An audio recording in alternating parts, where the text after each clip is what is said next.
स्वागत है दोस्तों आपका हमारे channel world education trending news में। और हमने पिछले पार्ट में बात की कैसे भारत और पाकिस्तान के बीच जो कन्फ्लिक्ट हुआ 7 और 8 मई को, जिसमें 7 मई में भारत ने उनका टेररिस्ट इंफ्रास्ट्रक्चर ध्वस्त किया और 8 मई में जो ड्रोन्स का एक्सचेंज हुआ और ड्रोन्स मार गिराए गए। तो उसके बाद क्या होता है कि जब पाकिस्तान अपने ड्रोन्स भेजने के बाद नाकाम रहा भारत पर किसी भी तरह का डैमेज इन्फ्लिक्ट करने में, तो फिर रात आती है 9 तारीख की, और 9 तारीख को दोनों तरफ से एयरक्राफ्ट के जरिए हमला किया जाता है। जब पाकिस्तान के ड्रोन्स कुछ ना कर पाए तो उन्होंने एयरक्राफ्ट भेजे। और दोस्तों इसके बाद हम समझ लेते हैं कि इन पूरे मिशन का ऑब्जेक्टिव क्या था। सबसे पहले ऑब्जेक्टिव जो था कि भारत पर हमला हुआ था उसका भारत को पाकिस्तान को सबक सिखाना था और उनके टेररिस्ट को सबक सिखाना था। और दूसरा था कि अगर पाकिस्तान हमला करे तो अपनी सिटीज़ को डिफेंड करना और मुंह तोड़ जवाब देना। ऐसे पाकिस्तान का ऑब्जेक्टिव था कि हमारे यहाँ हमला ना हो सके, भारत किसी प्रकार का हमला ना कर सके और वो उल्टा जवाब दे सके भारत को। पर आगे क्या हुआ अपन देखते हैं उसके बाद। और पहले मैं एक बात आपको समझाना देना चाहता हूँ कि पाकिस्तान कोई छोटी एयरफोर्स नहीं है। मोस्टली पाकिस्तान का डिफेंस बजट है वो पाकिस्तान की एयरफोर्स ही खर्च करती है और वो हर नए से नए हथियार लेती है। मतलब पाकिस्तान जैसे भारत की चौथे नंबर की एयरफोर्स सबसे बड़ी है, वैसे पाकिस्तान की 7वें 8वें नंबर की जो भी आती है वो सबसे बड़ी है पाकिस्तान की एयरफोर्स। तो हमें उस तरह से सोचना होगा, क्योंकि कभी भी कोई युद्ध होता है, जैसे आपने पहले देखा होगा कि अमेरिका कितनी सबसे नंबर 1 की एयरफोर्स है। और जब गल्फ वॉर हुआ था 1991 में, जिसमें इराक पर हमला किया था, तो इराक कितना छोटा सा देश था अमेरिका के सामने, और अमेरिका एक 42 कंट्रियों कोलिशन था। फिर भी इस हमले में, जबकि इराक और अमेरिका को कंपेयर नहीं कर सकते इंडिया पाकिस्तान से, फिर भी उस हमले में अमेरिका के लगभग 75 एयरक्राफ्ट लॉस किए थे अमेरिका ने, जो कि काफ़ी बड़ा नंबर होता है। 75 एयरक्राफ्ट लॉस करना, आप समझ रहे हो कितना बड़ा नंबर होता है। हाँ दोस्तों, तो उसके बाद हम आते हैं इंडिया और पाकिस्तान के बीच में जो कन्फ्लिक्ट हुआ था 9 तारीख को रात में। तो उसमें 1971 के बाद से सबसे बड़ा कन्फ्लिक्ट था। एयरक्राफ्ट का जो फाइट हुई थी एयरक्राफ्टों के बीच में, वो सबसे बड़ी फाइट थी, जिसमें उधर से थे J-10C, F-16, JF-17 मोस्टली और मिराज 5, और इधर से इंडिया की तरफ से था रफेल, मिराज और तेजस और Sukhoi 30 MKI। तो इस फाइट में जो हुआ यहाँ पर लगभग सारी BBR मिसाइलें लगभग फेल के आसपास रहीं, क्योंकि किसी ने काफ़ी अच्छा इम्पैक्ट नहीं दिया। जैसे कि इंडिया ने जो रफेल और मिराज जो लूज़ किए थे वो तो लौटते टाइम किए थे। इसके बाद मेरे को हमारी टीम को लगता है कि एक मेग और लूज़ किया है इंडिया ने इस फाइट में, जबकि पाकिस्तान ने इस फाइट में 2 JF-17 और 2 F-16 लूज़ किए हैं। साथ ही इस फाइट में उनका एक मिराज 5 भी लूज़ हुआ होगा। जैसे आप देख सकते हैं कि जो PL-5 मिसाइल थी वो कोई यूज ना आ सकी इस फाइट में, और ये PL-5 मिसाइल के जो टुकड़े इंडिया में मिले हैं वो आप देख सकते हैं पूरा इंटैक्ट PL-5 मिसाइल मिली है। मतलब भारत की इलेक्ट्रॉनिक वॉरफेयर कैपेबिलिटी और जैमिंग ने इस मिसाइल को बिल्कुल नाकाम कर दिया। ਭਾਜੀ ਹਿਲਾਓ ਨਾ, ਭਾਜੀ ਹਿਲਾਓ ਨਾ, ਕੋਈ ਪਤਾ ਨਹੀਂ ਹੁੰਦਾ ਅਮਨੀਸ਼ਨ ਦਾ ਨਾ, ਅਮਨੀਸ਼ਨ ਦਾ ਕੋਈ ਪਤਾ ਨਹੀਂ ਹੁੰਦਾ। ਹਾਂਜੀ। तो इस जो एयर बैटल हुआ इंडिया पाकिस्तान के बीच में, इसको एनालाइज करने के बाद, काफ़ी डीपली एनालाइज करने के बाद यहाँ तक हम समझ पाए हैं कि भारत ने एक MiG-29 खोया इस बैटल में, और पाकिस्तान के तरफ से 2 JF-17, एक F-16 और एक मिराज 5 लॉस किया गया। साथ ही पाकिस्तान ने कुछ अबैक्स और अन प्लेटफॉर्म भी लॉस किए, जो कि mostly air to air combat में तो कमी थे। बाकी हमारी जो S-400 ने अच्छा काम किया, उसने इन एयरक्राफ्टों को मार गिराया। तो यहाँ पर एयर डोमिनेंस इतना नहीं रहा, क्योंकि दोनों को पता था कि अच्छा एयर डिफेंस सिस्टम है भारत की तरफ, तो वो दूर से ही फाइट की उनने। और ये सारी फायर फाइटिंग हो जाने के बाद जब कुछ निर्णायक परिणाम न मिला और पाकिस्तान अपनी फेस सेविंग नहीं कर पा रहा था, तो फिर उनने सोचा कि जब ड्रोन्स काम ना आए और एयरक्राफ्ट से कोई डोमिनेट न कर पाया ना इंडिया पाकिस्तान, तो उनने अपनी फतेह 2 और बाकी मिसाइलें भारत पर लॉन्च की हफ्तेबंद, जो आप देख सकते हैं वीडियो में।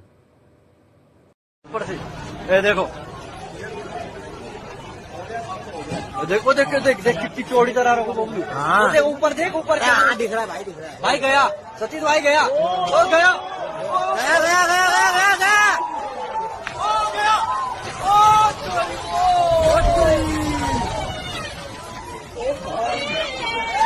ओ नहीं, ये तो पता ही नहीं था अपने को कि ये इधर है।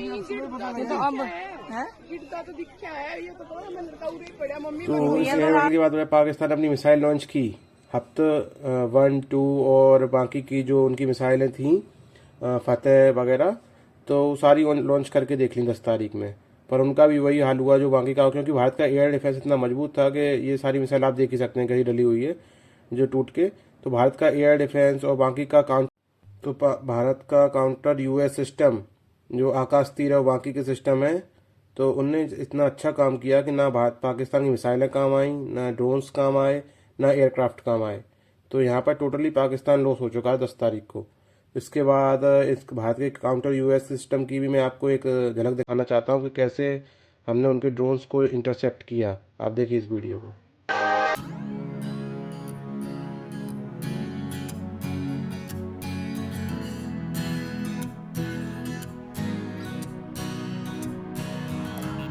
में देखा। उसके बाद ये कुछ न्यूट्रल मीडिया आउटलेट्स हैं जो कि हमने काफ़ी रिसर्च के बाद निकाली। इसमें सारी मीडिया आउटलेट्स का कंबाइंड करके बताया गया है, जो बताया है कि पाकिस्तान ने एक F-17, 2 F-16 लूज़ किए, ग्राउंड में लूज़ किए ये। तो पाकिस्तान 4 से 5 मिलिट्री जेट लूज़ किए इस फाइट। तो जब पाकिस्तान इस फाइट में अपनी टैक्टिकल बैलिस्टिक मिसाइल्स भी चला चुका हुआ है, जो इस फाइट में हुई हैं, जो पाकिस्तान ने अपनी सारी टैक्टिकल मिसाइल्स यूज़ कर ली, एयरक्राफ्ट यूज़ कर लिए, ड्रोन्स यूज़ कर लिए, तो भारत ने सोचा कि इस फाइट को आखिरी अंजाम दिया है। भारत ने अपनी सबसे फाइनेस्ट मिसाइल जो कि ब्रह्मोस मिसाइल है वो इसको यूज़ किया, और पाकिस्तान के जहाँ से एयरक्राफ्ट उड़े थे, यहाँ पर इनका कमांड एंड कंट्रोल सेंटर था, सब कुछ ध्वस्त कर दिया। इतनी कम से कम 15 से 20 मिसाइलें फायर की भारत ने इन पर, और प्रिसीजन स्ट्राइक की। जैसे कि इस हैंगर में आप देख सकते हैं, इसमें अंदर F-16 और साब का जो अवाक सिस्टम था वो था। तो यहाँ पर पाकिस्तान को काफ़ी नुकसान हुआ है। तो इस मिसाइल फायरिंग में भारत ने उनके 15 से 20 एयरबेस तबाह किए। 11 तो जो ऑफिशियली पहले बताया था, बाकी अभी रिपोर्ट आ रही है कुछ और एयरबेस भी तबाह किए हैं। तो कहीं पर क्रेटर्स बना दिए, गड्ढे। बाकी आगे वीडियो में मैं आपको दिखाऊंगा कि किस टाइप से जो नुकसान हुआ है उनको भारत ने किया है। बाकी आप वो देख सकते हैं अभी कौन कौन सी एयरबेस तबाह हुए हैं, उनका एक फ़ोटो आप देखिए ज़रा। बाकी इंडियन एयरफोर्स द्वारा जो प्रिसीजन स्ट्राइक की गई थी एयरबेसों पर, जैसे जकोबाबाद है, रहीम यार खान, सरगोदा और भुलारी और टेररिस्ट लॉन्च पैड, और बाकी के नूर खान एयरबेस है, और कैना हिल्स तो खैर सस्पेक्टेड ही है कि वहाँ पे भी स्ट्राइक की गई है। तो इस प्रिसीजन स्ट्राइक से पाकिस्तान को इतना गहरा झटका लगा कि ना उनके एयरक्राफ्ट अब काम कर सकते थे, ना मिसाइल्स काम कर सकती थी, और ना ही क्या कहते हैं ड्रोन्स भी काम कर सकते थे। तो पाकिस्तान यहाँ पर टोटल नेस्तनाबूद हो गया था इस मिसाइल स्ट्राइक्स में।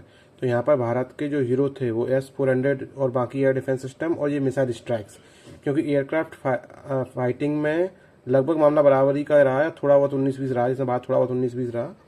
बाकी की मिसाइल्स S-400 और ब्रह्मोस ने जो काम किया है उसने इस पूरे कॉन्फ्लिक्ट को एक तरफा कर दिया। और इसी फायरिंग के बाद पाकिस्तान के DGMO ने अपने भारत के DGMO को कॉल करके रुकवाने के लिए कहा, क्योंकि इसके बाद पाकिस्तान के पास कोई हथियार था ही नहीं जो वो यूज कर सकता था। बाकी पाकिस्तान ने इंटरनेशनल कम्युनिटी को कांटेक्ट करके ये फाइट रुकवाने की कोशिश की, और इसके बाद ही भारत तो पहले भी नहीं चाहता था, भारत का तो ये ऑब्जेक्टिव भी नहीं था। तो भारत ने ऑब्जेक्टिव कंप्लीट करने के बाद पाकिस्तान को सबक सिखाने के बाद स्ट्राइक रोक दी। इसके बाद देखें तो यहाँ पर लिखा हुआ है कि दोनों साइड को लॉस हुआ है, पाकिस्तान को हुआ है मोस्टली, क्योंकि भारत के लिए भी एक सेटबैक है ये, क्योंकि एयरक्राफ्ट में उतनी एज नहीं है जितनी हमने एक तरफा S-400 डिफेंस और ब्रह्मोस मिसाइल से जो एज प्राप्त की थी, उतनी एज एयरक्राफ्ट बैटल में प्राप्त नहीं कर पाई है। ये बात भी मानना पड़ेगी, क्योंकि मीडिया रिपोर्ट्स में तो यही है। बाकी एयर स्ट्राइक्स और बाकी सबसे जैसे सीज फायर हुआ वो सब बताया गया है। तो यहाँ पे यही बात होती है कि जो मीडिया रिपोर्ट्स बताती हैं कि 10 गिरा दिए, 20 गिरा दिए, उन सबको छोड़ के इतना ये है कि पाकिस्तान के 5 से 6 एयरक्राफ्ट डाउन हुए हैं दोनों बैटल्स में, और ग्राउंड पे भी डाउन हुए हैं। एयर में लगभग 2 F-17 और 1 F-16 डाउन हुआ है, जबकि ग्राउंड पर भी एक F-16 और बाकी साब एयर आई लगभग 4 से 5 फाइटर एयरक्राफ्ट और 1 से 2 अवाक्स वगैरह डाउन हुए। इसके अलावा भारत का लगभग जो नुकसान हुआ है वो मोस्टली एक रफाल, एक मिराज और एक मिग का हुआ है। है ना। ऐसे पाकिस्तान का जो एयरफोर्स है, बाकी जो न्यूट्रल सोर्स ही हमने सर्च किए हैं और न्यूट्रल सोर्स को दिखाया है इस वीडियो में कि जो आपको बता सकें किसका कितना लॉस हुआ है। बाकी जो हैवी लॉसेस हुए हैं वो भुलारी हैंगर पर हुआ है। यहाँ पर पाकिस्तान को कुछ एयरफोर्स की कैजुअलिटी भी हुई थी और उनके एयरबोर्न अर्ली वार्निंग सिस्टम जो काफ़ी महंगे सिस्टम्स थे वो भी ध्वस्त किए पाकिस्तान भारत ने। तो ये सब भारत की मिसाइलों की बदौलत ही हो पाया है। इसके अलावा इनका भी एक डिफेंस आर्टिकल है जो क्वावा का, ये भी बता रहे हैं कि ये पाकिस्तान अनएक्सपेक्टेड था पाकिस्तान के लिए। पाकिस्तान ने क्या एक्सपेक्ट किया था भारत से और उसको क्या मिला। तो पाकिस्तान जो काफ़ी हवाइयाँ मारता था कि हम पे चाइनीज़ और तुर्किश हैं, वो सब धराशायी हो गए। उनने थोड़ा बहुत भारत के 1-2 एयरक्राफ्ट गिरा दिए, पर बाकी पाकिस्तान को सब जगह लॉस ही लॉस हुआ। उनकी लगभग 20% कैपेबिलिटी इंफ्रास्ट्रक्चर की ध्वस्त हो गई है इस पूरे कॉन्फ्लिक्ट में। बाकी इस कॉन्फ्लिक्ट का हम एक न्यूट्रल एनालिसिस बनाने की कोशिश करेंगे, किसने कितने ऑब्जेक्टिव प्राप्त किए और क्या गेन्स किया इस पूरी फायर फाइटिंग में। तो इंडिया के जो ऑब्जेक्टिव थे कि कम से कम टेररिस्ट किल किए उनने, जो बदला था पहलगाम का वो लिया। उसके बाद पाकिस्तान अपने आप को डिफेंड नहीं कर सका और पाकिस्तान ने कोई भी सिटी या टेम्पल भारत के हार्म नहीं कर पाए अगले जो पाकिस्तान ने रिटेलिएट किया। इसके अलावा जो फायर फाइटिंग उसमें पाकिस्तान के 3 से 4 एयरक्राफ्ट एयर में लॉस हुए, इंडिया के भी हुए जो कि एयर डिफेंस के थ्रू हुए। इसके अलावा पाकिस्तान का एयर डिफेंस लॉस हुआ और 2 F-16 भी लॉस हुए ग्राउंड पर। बाकी आवाक्स, रडार, C-130 ये सब ग्राउंड पर लॉस हुए इंडिया की मिसाइल अटैक के द्वारा, क्योंकि पाकिस्तान ऐसी कोई मिसाइल अटैक नहीं कर पाया। इसके अलावा पाकिस्तान के 11 से 15 एयरबेस डिस्ट्रॉय हुए, मिसाइल अटैक हुआ, उनके रनवे खराब हुए, बाकी वो अनफ्लाई हो रहे हैं। इसके अलावा पाकिस्तान कहता है कि हमने S-400 पर स्ट्राइक की, पर वो मोदी जी ने दिखाई दी थी अपनी वीडियो में कि S-400 और आदमपुर एयरबेस सही है। बाकी कुछ जो रिपोर्ट हमें इंडिपेंडेंट मिली है कि उधमपुर और जम्मू एयरबेस पर जो ड्रोन्स का हल्का फुल्का जो 1-2 ड्रोन्स चले जाते हैं, क्योंकि एक स्वार्म अटैक होता है तो ड्रोन्स चले जाते हैं, तो उसमें थोड़ा एयरबेस को लॉस हुआ है, पर इतना मेजर नहीं है, हल्का फुल्का लॉस हुआ होगा कहीं गिरे होंगे तो पाकिस्तान सब कह के बस 2-3 एयरक्राफ्ट डिस्ट्रॉय कर पाया भारत के। बाकी भारत ने उनके एयरक्राफ्ट से लेके पूरे एयरफोर्स को क्रिपल कर दिया है कि जो अगर भारत और अटैक करता तो ना उनकी एयरफोर्स कुछ बचा पाती, अब ना वो उड़ पा रहे थे, ना रनवे उनके ख़राब थे सारे, उनके सारे एयरफोर्स ख़राब, एयरबेसेस ख़राब हो गए थे, उनके सारे मिसाइल सिस्टम ध्वस्त हो गए थे। तो लगभग ऐसा कह सकते हैं कि टोटल एयर डोमिनेंस हो गया था भारत का, फाइनल तो यही कह सकते हैं। तो बाकी अगर आपको ये वीडियो अच्छी लगी हो तो आप लाइक करें, शेयर करें, सब्सक्राइब करें।